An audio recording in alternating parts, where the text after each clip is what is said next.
44 gün davam edən şücaətin sonunda ən böyük arzusuna nail olan şəhid baş leytenant Yunis Kazımov Şuşaya kimi davam etdi onun döyüş yolu. O 2 dəfə ağır yaralansa da yenidən meydana atıldı. Bu qisas hissi isə səbəbsiz deyildi. Düşmənin mənfur xisləti ilə hələ uşaq yaşlarından tanış idi. Növbəti sujetimiz şəhidimizin keçdiyi döyüş yolundan bəhs edir, izləyək. Yunis Kazımov uşaq olanda Qazaxın Kəmərli kəndində düşmənin top, güllə səsləri tez-tez eşidilirdi. Onun intiqam hissi elə həmin dövrdən özü ilə bərabər böyüdü.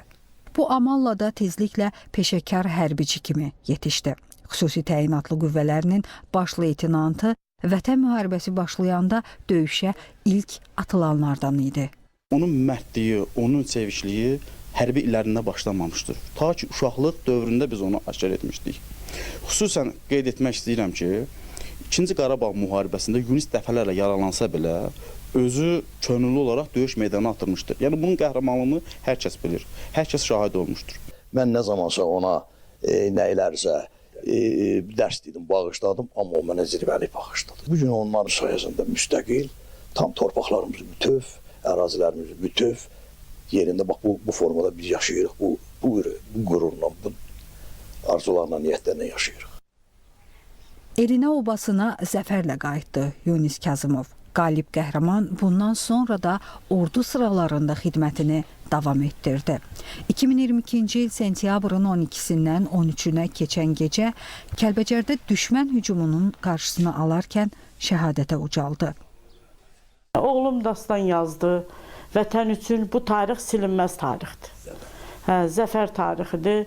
Gələcək hərbiçilərimiz üçün, yerdən qalxan körpələrimiz üçün bir mesajdır bu tarix, bu kitab.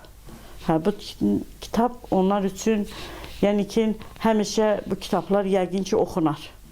Cavanlarımız da o ruhda böyüyər. Vətənin həmişə vətən üçün öz canlarını, öz qanlarını verməyə hazır olarlar ki, vətən namusdur, vətən qeyrətdir.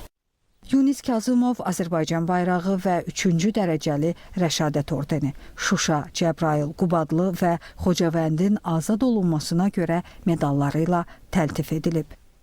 Artıq Azərbaycan azadlığı uğrunda canından keçənlərin, canından keçməyə hazır olanların arzuladığı kimi tamdır. Müstəqil, suveren və bir də sərhədləri bütöv olan doğma vətən. Müstəqillik qazanmaqla uğrunda şəhid olduqları missiyanın 1-ci mərhələsi yekunlaşmışdısa, işğal altındakı torpaqlarımızın azadlığı ilə bu missiya tamamlanmış oldu. İndi məzarında rahat uyuyanlardan biri də xüsusi təyinatlı qüvvələrin baş leytenantı şəhid Yunis Kazımovdur. Alməmməd Nəbiyev, Elmar Qasımov, Rəşidə Zülfüqarova, Aysel Abbasova, ASTV xəbər.